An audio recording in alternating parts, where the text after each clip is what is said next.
Hello, and welcome to the Blue Collar Wealth Club podcast. I am one of your hosts, Jerry Garcia. And I'm your other host, Sheena White.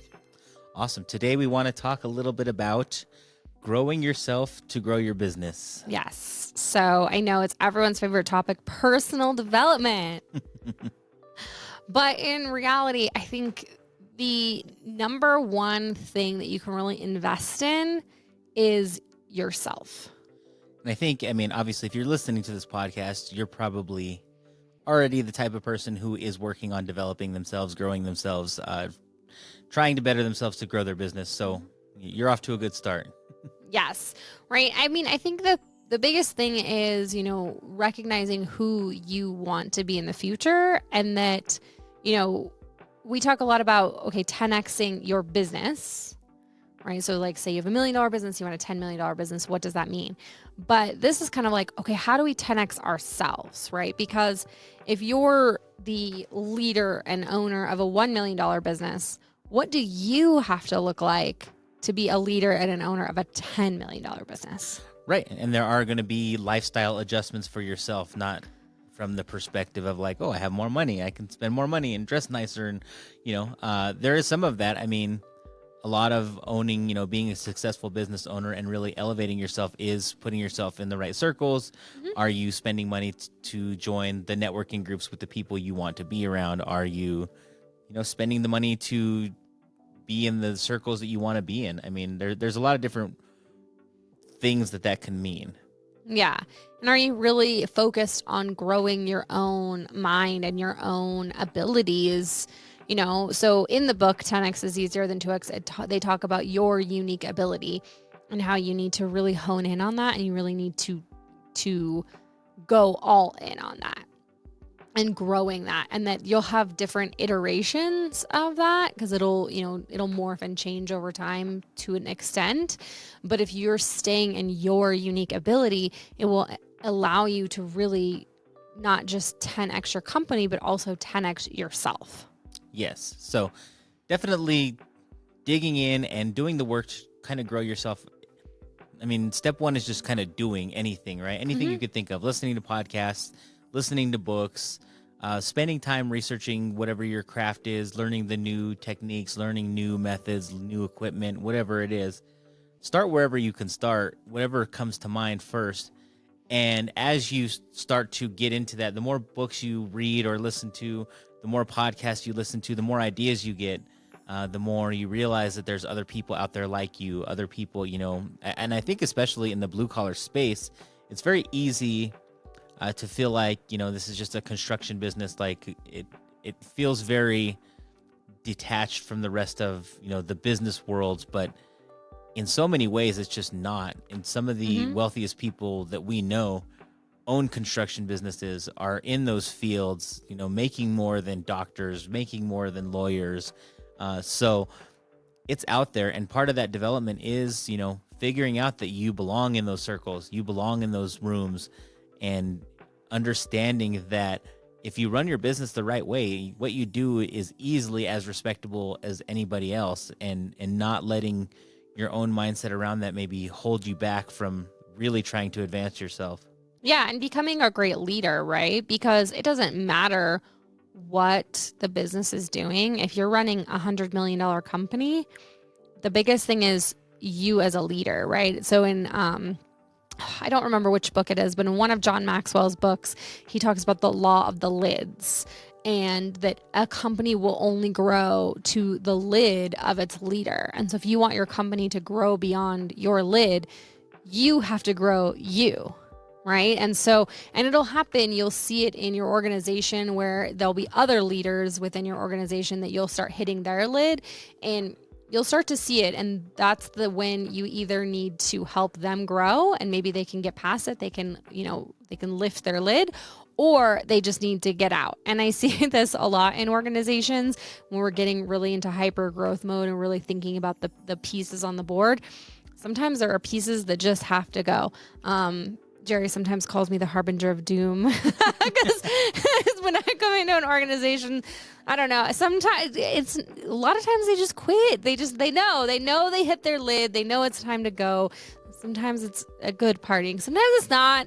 It happens. And I think a lot of it is that, they see the company changing, and in their mind, it turns into something. Well, this company's now, this is not what I thought it was. Yeah. I thought this company was all about the people, and now it's just trying to grow and make money. And some people will show themselves the exit in that. And this will happen not only in your business life, this will happen in your personal life. Oh, yeah. The more you try to grow and, and advance yourself, you'll start to see the people that you used to hang out with or be friends with start to look down on you or talk bad about you because you're, oh, well, that guy, like, he's a sellout, or, he's fake now, or, that happens because people don't like it. It's uncomfortable for them. And most people like to stay within their comfort zone. And so watching somebody move outside of that, it feels very different and very foreign to them. And for whatever psychological reasons it happens all the time.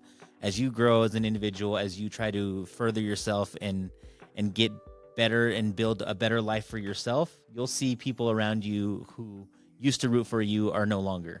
Yeah, because they were okay rooting for you as long as you were, the same as them. It's like that sameness. And the minute you kind of go outside of that, they're just like, meh, meh, meh. But you can't let that stop you, right? You can't play small because other people want to play small, and you just have to. You kind of have to brave that unknown. It's one of my favorite quotes ever is the Man in the Arena quote from Theodore Roosevelt, where he talks about, it's the person who's sitting on the sidelines doesn't have the right to judge where the person in the arena stumbles. And that if you are in there and you're doing the thing and you're getting bloodied and muddied and you're getting beat down, at least you're in it and at least you're fighting. And so you've been the man in the arena. But understand that there's always the armchair quarterback. Oh, no, those people will be, those people will be yelling from the sidelines that you suck. Trust me. Every time you stumble, you suck. There is going to be a lot of them. But at the same token, you just have to be brave enough to continue. And you have to, and that's where, we're coming back to vision. Like, you have to be so set in your vision of who you want to be, right? If you have this vision for this 10 million, 100 million, whatever company, or maybe your vision is just a $1 million company, right? You're one guy or, a couple guys and you're like, I want to be $1 million organization. You think to yourself, who do I have to become to be that leader of that company? Who is that human? And working on yourself, because if you're the one with the lid in your organization, that's a problem. Well, yeah, because you can't go, right? Maybe. But and I think we talk a lot about, and you'll hear people talk about, personal development and creating this vision, having these goals, and it seems very like rah, very like, I don't know, it feels very metaphysical, but in a lot of ways, there's a reason behind it. And that reason behind it, and this took me a long time to realize that it's not just for feel goods. It's for, really dialing your mindset to be in that space so that when you're dialed into where you want to be, where you want to grow, that the rest of it does become noise, that you're able to get past it and you're able to say, look, that's fine. If that guy's not my, if he's not my corner anymore, so be it. Because you're real friends, and the people who really root for you will always root for you. Yeah. It's not saying that everyone goes away just because you try to advance. That you will always have those people who have your back, who are in your corner.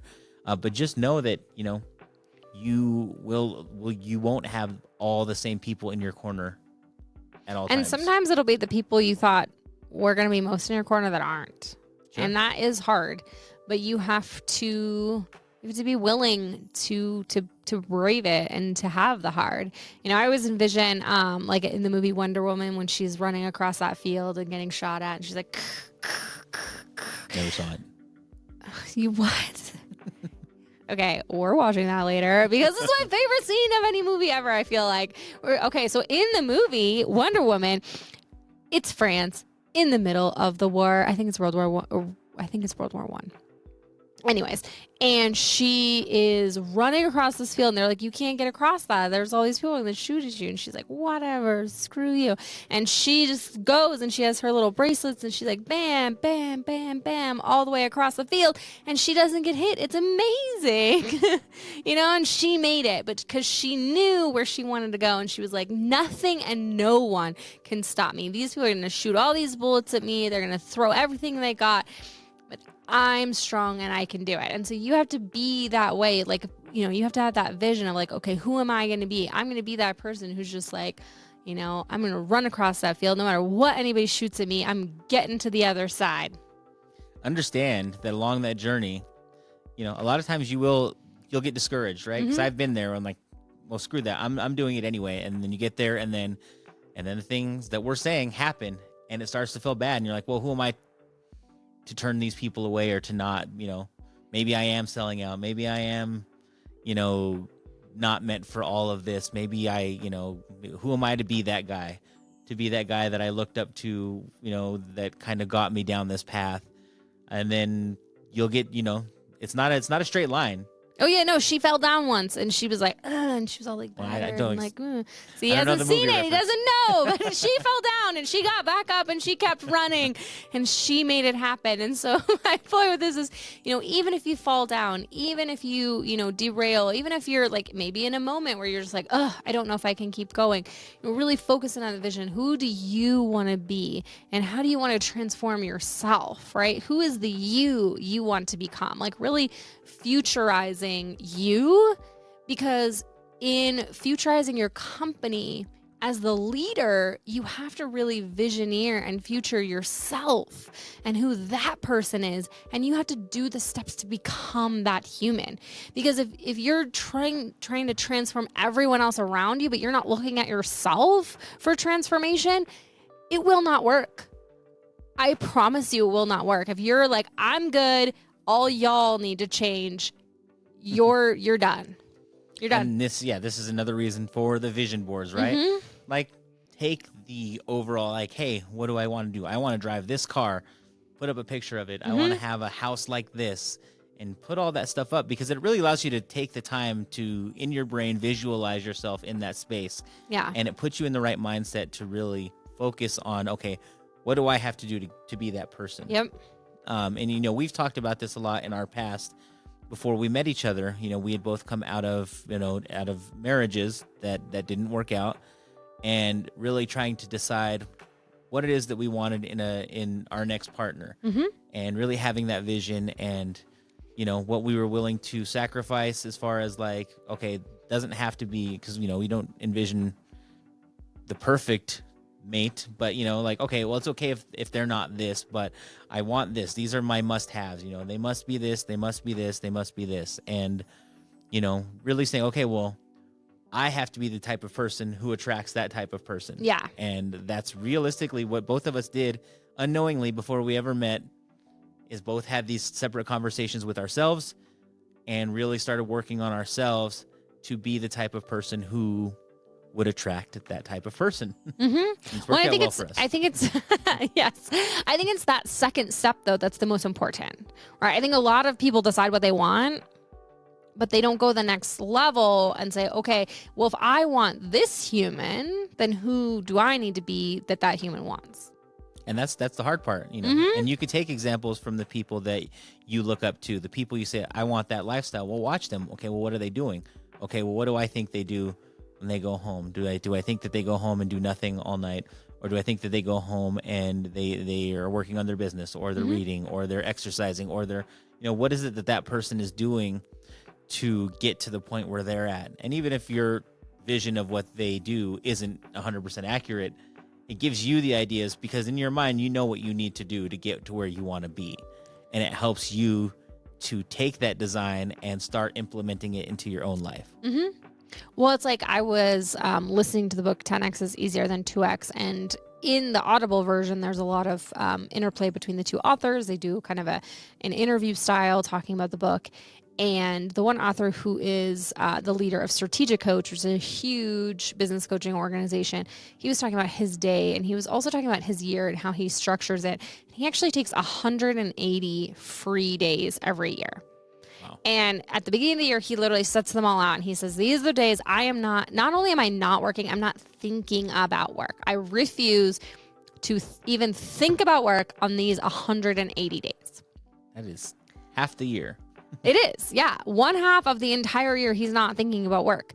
And so it's not like he's going home at the end of the day or, on those days, like, okay, I'm not going to actually be in the business, but I'm thinking about the business. He's literally completely free. Not at all. It's his rest days because he says that those days help you really to have creativity and all these other things. And they really, when you're not thinking about the business, your brain in the background still is in a way. And so it actually helps you because you have all these other experiences.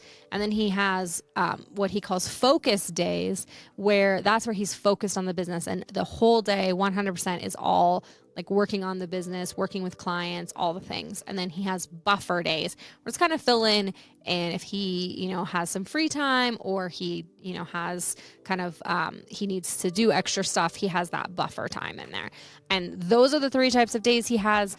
And he says very specifically, the free days are the most important for him. And he is very strict on them. And his company, they also give every single person who works there from the very first year that they work there, I think it's like 6 weeks of complete vacation time where they are not allowed to work. And if you've worked for 30 years, you get the same amount of time as if you worked for 3 months, because that's just the way that's his philosophy. And he has that for himself and he brings that through his entire organization. It's this huge organization. So he's decided this is the person he wants to be and it works for him. Absolutely. And I think it sounds awesome. I'm going to create more free days. Absolutely. I'm like, man, I think you need to do that. Like, I think that's an important part of that growth for yourself, right? That vision for yourself. Doesn't always have to be things. It could be just, hey, I want to be able to attend every single one of my son's baseball games, or I want to be able to travel once a year to anywhere in the world that we want to go and take a solid 3-week vacation where we just go and enjoy our lives, because ultimately the experiences in life are, more important than the things that we own. And so a lot of that vision can be built around that. Build the life you want to live. Some people want to go vacation in Hawaii. Other people want to take an RV and go camping.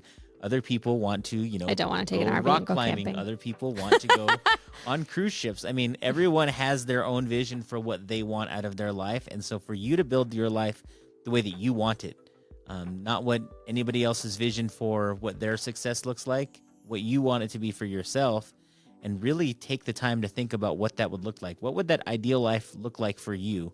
And really think that through and say, okay, because then you could start to really, once it's your vision, like, well, what would you do if you didn't have to work? Money's taken care of. What would you do tomorrow? What would you spend your time doing? And create that like life by design, right? Say, okay, this is what I want my life to look like. So I'm going to create my business around the life I want to look like. So many times people, I think they forget that it's your business. You can create it however you want, right? And so many people, they're like, well, if I had this, then I would do that. And then I would be this other thing, right? They think about the have first. But you really need to switch it and thinking about the be first. You need to be the person, and then you need to do the things, and then you will end up having it, right? It's be, do, have, not have, do, be. All right. That's confusing, but that's all right.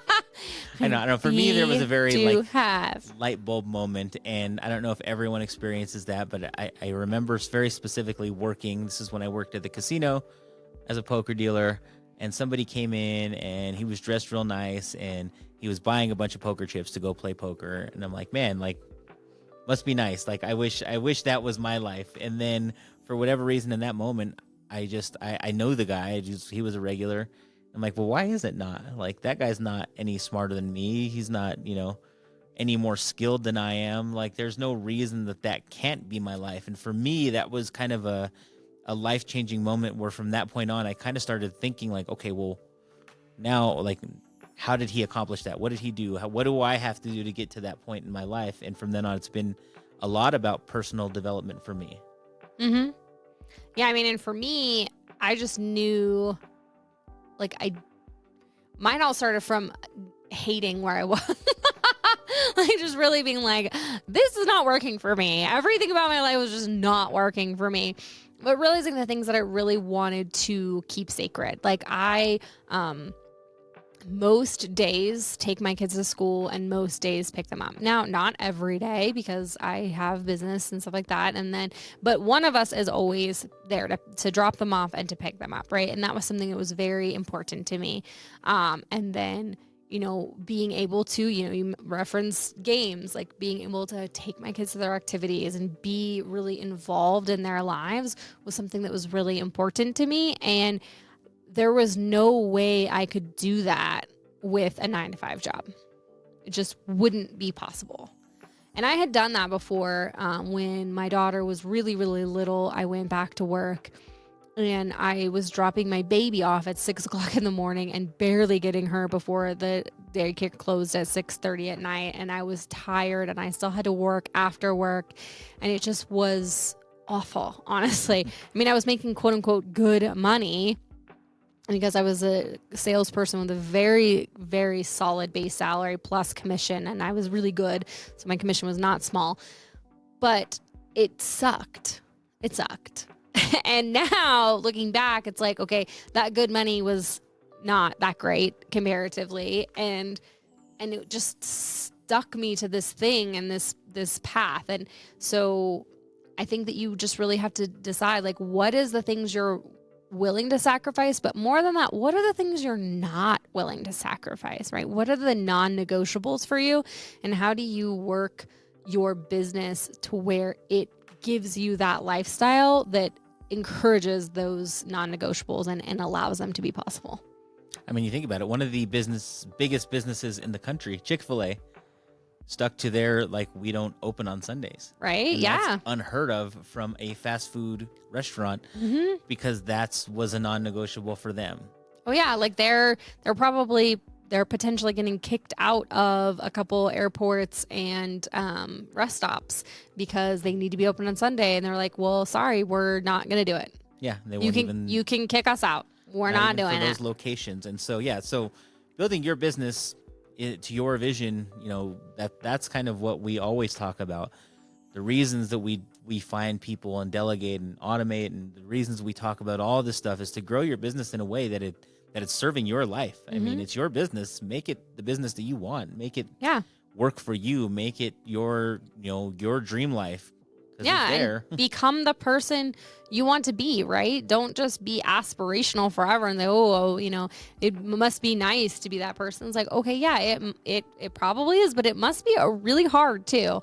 And like, it must have taken years of sacrifice. Right? Yeah. And when people are like talking about an overnight success, there literally is no overnight success. If you look at these quote unquote overnight successes, they have been toiling and trying and working behind the scenes for years and years and years and years and years. Even people who seem young, a lot of times they started when they were really, really, really young, like stupidly young for whatever they're doing because it's just something they love so much.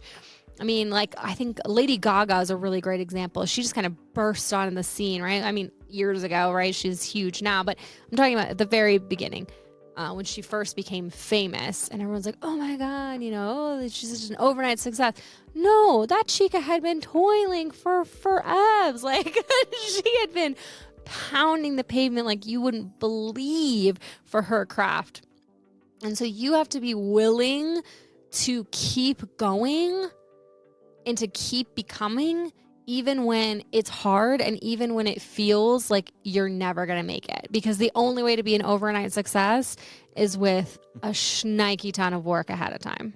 And a lot of failure. And, know that vision of yourself and your dream life may change. It may change with, kids that come into your life or, a spouse or whatever reason. For a lot of different reasons, things change. And, a lot of these businesses that have even the businesses that seem like they take off like right away, realize that there's 4 or 5, 10, 12 failed businesses behind that one that you learn lessons from along the way. So like you said, those overnight successes don't exist.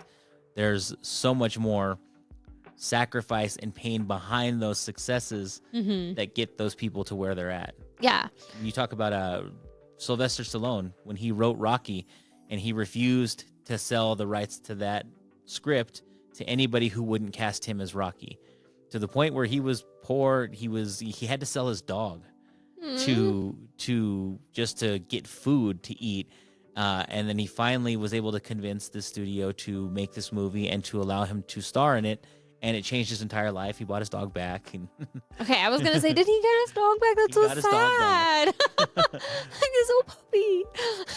But yeah, I mean, there's always going to be that pain. What is it? The most interesting man in the world? That guy who plays that character for Dos Equis. There's stories of him. He was living in his van at a state park when he went to that audition, and in a matter of time, he gets this role, becomes very famous to the point where like Obama loves him, and he goes to Obama's birthday party. Like he goes from living in his van at a state park to the president's birthday party. And to many people, it's like, okay, this guy had done nothing, and all of a sudden he's in these commercials and living this glamorous lifestyle. But once again, all that sacrifice, all that pain behind it is what you don't see. Yeah. And just keep going. Sometimes it's always, they say it's always darkest before the dawn. So if you're really in a struggle bus situation, just don't let it get you down. See it as an opportunity for you, really like cocooning and bursting out and being your next best self. Yeah. Because we've all been there. We've all had our darkest days before the breakthroughs. Yep. And it's just a matter of if you're willing to continue going with it, that'll make the difference between, getting to the other side or not. Yeah. And that evolution is sometimes painful, right? I mean, almost always. Let's think about it for a second. Okay. Using that butterfly example. Okay. You look at a caterpillar and you look at a butterfly. I don't think that is not painful. That looks like it's horrid. Honestly, they like build this little shell and then they do all the things and they burst out a butterfly. And it's like, that has to be a horrendous experience for the caterpillar to transform. But at the same token, if they're not willing to build the cocoon and become the butterfly, and do that and go through that transformation, there would be no butterflies. Well, the butterfly has to literally break through that cocoon in order to get the strength to fly. Yeah. You know that if you cut it open and let it go, they die. They don't I didn't survive. know that. They have to struggle to get through the cocoon, to open themselves up and get out of it, to fly, to be able to survive afterward. Huh. So I didn't even know that. It all crazy. speaks to the same thing. I know, but I like it because it's totally true. And so, we started with like thinking about like, okay, investing in yourself, but really deciding who you want to be and going for it and really doing the investment in time, energy, money, whatever into yourself to become the person who is the leader of the organization you want to build. Absolutely. Yeah. So, keep growing and keep struggling because without the struggle, you can't ever fly. I like it. It's perfect. So I think that's a good ending for this episode. So thank you for joining us on the Blue Collar Wealth Club, and we'll catch you next time.